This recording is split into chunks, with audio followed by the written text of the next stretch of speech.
Hey boys and girls, Tsufit here with another exciting chapter of Step into the Spotlight, a guide to getting noticed. Today we are on chapter 4, part 2. Chapter 4 is called, Is This Thing On? Remember how the comedians always say that? Is this thing on? So this part is called, What kind of storyteller do you want to be? So you found your story, right? And soon you're going to learn how to tell it. But first you got to decide what kind of a storyteller you want to be. By the way, I'm starting on page 106 for those of you who are following. My kids told me a story recently. My youngest daughter, Aviva, was just 5, so it's not so recently. It's when I wrote the book. And they offered her a cranberry muffin, and she had a bite of the muffin. She said, "Ooh, spit it out. I don't like cranberry." So they offered her a strawberry muffin instead, and guess what? She loved the strawberry muffin. Spoiler alert, all the muffins in that package were cranberry, right? Well, my kids were using a tried and true marketing method. It's called Tell Them What They Want to Hear, and it totally works, very, very popular. Here's looking at you, kid. Seth Godin writes about the manufacturer of expensive wine glasses who claims that wine tastes better in his uniquely shaped wine glasses than in $1 wine glasses, right? This manufacturer has the wine aficionados and even the wine magazines verifying his claim despite scientific evidence that makes it very clear that there's absolutely no difference. But in fact, wine does taste better in those wine glasses. Why? Because we think it does. The story becomes true because we believe it's true, or in Godin's words, the manufacturer makes your wine taste better by telling you a story. Me, I prefer another kind of marketing philosophy. It's kind of revolutionary, definitely not as popular. It's called the truth. I know we've all been told, sell the sizzle, not the steak. And I must admit, you're not going to sell much if you call it a slice of dead cow on a plate. So that's not what I'm talking about. But even the truth has its own seductive charm. Don't be telling me that your cough syrup has a great cherry flavor. When's the last time you've ever tasted a cough syrup that had any kind of flavor at all? Buckley's Mixture has a brilliant script. It tastes awful and it works. Credibility through the roof. They already admitted it to us that it tastes awful. Why would they start lying to us now? When in doubt, tell it like it is. A mortgage broker came to me to help her get noticed in networking situations. What struck me immediately about her situation was that she was kind of weary, kind of frustrated. She wasn't connecting with people, and she wasn't placing enough mortgages. The reason was obvious. She wasn't feeling the love. And upon further examination, further prodding, she admitted, you know what, being a mortgage broker is just something she kind of fell into it.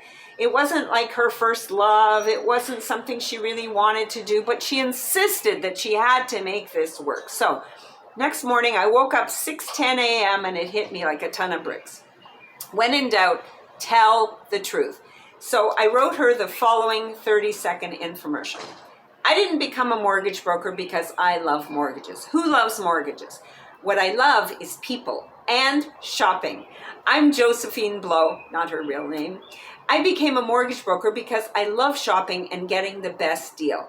I just bought a gorgeous Anne Klein suit and I didn't pay retail. I got it for 30% off. Want to see what kind of deal I can get you? Josephine Blow, mortgage broker. Why pay retail?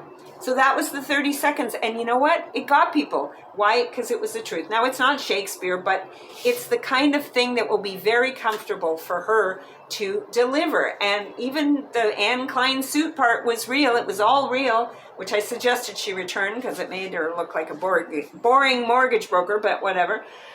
Once again, business can learn from show business. After years of pablum on TV in the 70s, TV started to get real. Remember Norman Lear's All in the Family? It became a huge hit because for the first time in prime time, we saw our own dysfunctional family on the screen.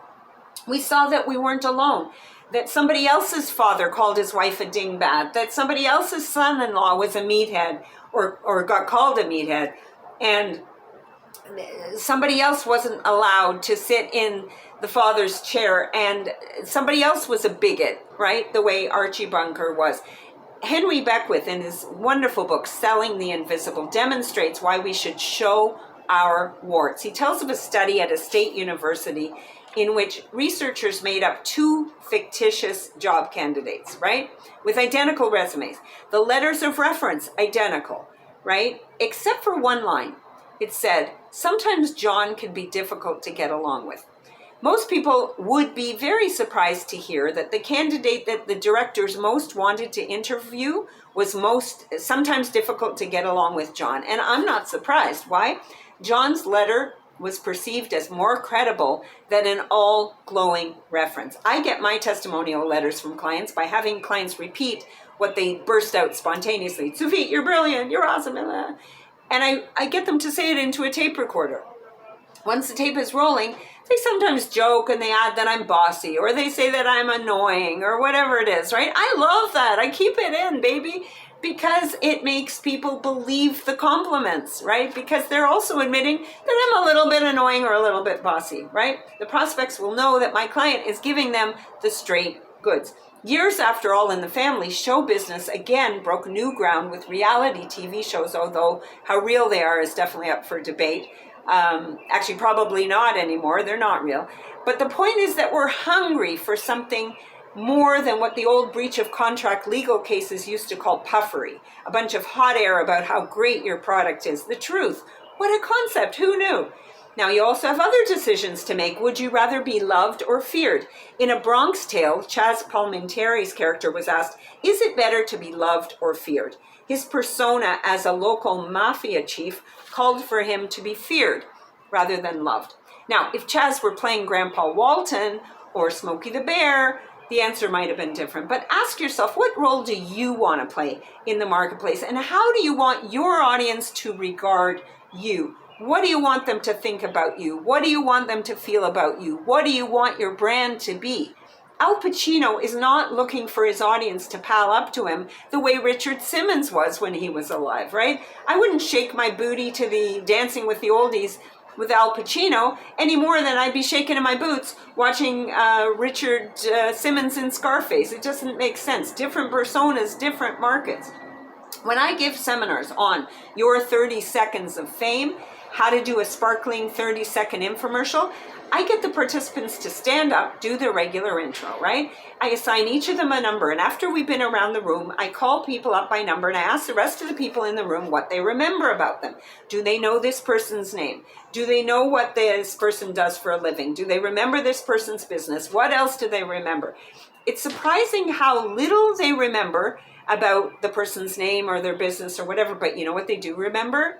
How the person made them feel. They remember, did they trust this person or not? Did they like this person or not? How did they feel about this person? That they totally remember. Shy participants are often shocked to hear that the audience felt intimidated by them, right? Remarkably, shy people often register with others as being intimidating. We'll talk about the shy thing a little bit more in the following part. It's a very revealing exercise, and it's also important to determine what traits would attract your audience to buy from you, right? As a lawyer, it didn't hurt if potential clients knew that I was on the dean's list. It didn't hurt if they knew that I graduated 4th in my class at law school, right? But now as a coach, none of that stuff is relevant. I'm more interested in showing my creativity, my stage presence, the fact that I get what attracts people, the fact that I dish out the straight goods, a little bit more Simon than Paula. That's a reference to American Idol for those of you under 20. So what do you want people to know? What do you want people to think? What do you want people to feel about you? Do you want to emphasize your warmth, your integrity, your approachability, your intelligence, your wit, your expertise, your trustworthiness, your humor, your originality, or maybe just that you're young and fearless? You like me. You really like me. About 40 years later, I don't know how many years it is, people still remember Sally Field's speech at the Oscars when she stood up and said exactly that. You like me, you really like me. It struck a chord with people. Why? Because we understood her vulnerability, and because we understood that everyone wants to be liked, and we like to do business with people we like. So the most important skill an entrepreneur can learn, or one of the most important skills, is learning to be liked. and speak in your own voice. Okay, I said it before, but I'm saying it again. Be yourself. The spotlight finds originals, like a fly finds honey, like a cop finds donuts. The spotlight finds originals. Don't copy anyone. Don't try to be anyone else. Speak in your own voice. Now, this isn't always easy because for many of us, our own voice has often been deeply buried under layers and layers of how we think we're supposed to sound, right? But if we ever hope to be heard, if we ever hope to stand out, we have to speak in our own voice. Musicians and writers are told this all the time, but it applies to everyone, especially to entrepreneurs. Be true to your own voice. I had a client who spoke like she swallowed a dictionary. You know, I'm talking 16-volume Oxford English dictionary. That's how she spoke. And she didn't know how to speak any other way. She didn't know how to speak the way I'm telling you to speak, right? So instead of trying to make her sound normal, right, which is what I normally do, or the way people speak nowadays, which totally would not have worked for her because that wasn't natural for her, I suggested that she make her manner of speaking her shtick. And we did that. The only embellishment was that she would occasionally shock her audience with a very current reference so that she'd get a laugh and they'd know that it was her show and that she was in on the joke. What's your shtick? Those who dismiss Dolly Parton as just memories and a blonde wig just don't get it. She's 80 years old and she's been doing this a long time. And I admit, I was once one of them. I didn't get it till a friend dragged me to a packed stadium years ago to see her in action. Much like her, I fell off the turnip truck American Idol contestant Kelly Pickler, another one of those kind of naive people. Dolly knows what she's doing. The woman embraces her authentic, aw shucks, Smoky Mountain coat of many colors roots. She kicks it up a notch so everyone can see it, and she sings her way all the way to the bank. You can do this. More power to her. Finding your own voice is the key to your success. I'm ending chapter, I don't know what that was. Was that part 2, I think, of Step into the Spotlight, chapter 4, part 2, I believe. Ended it on page 112. We'll pick it up on page 113 in the next segment. This is Tsufit reading from Step into the Spotlight. If you want to get your very own copy, check the show notes. You'll see how to get it. You can get one, or you can buy a case of 20 and give them to all your best friends. If you're in a company, you can give them to your employees. This is Tsufit. I will see you in the spotlight.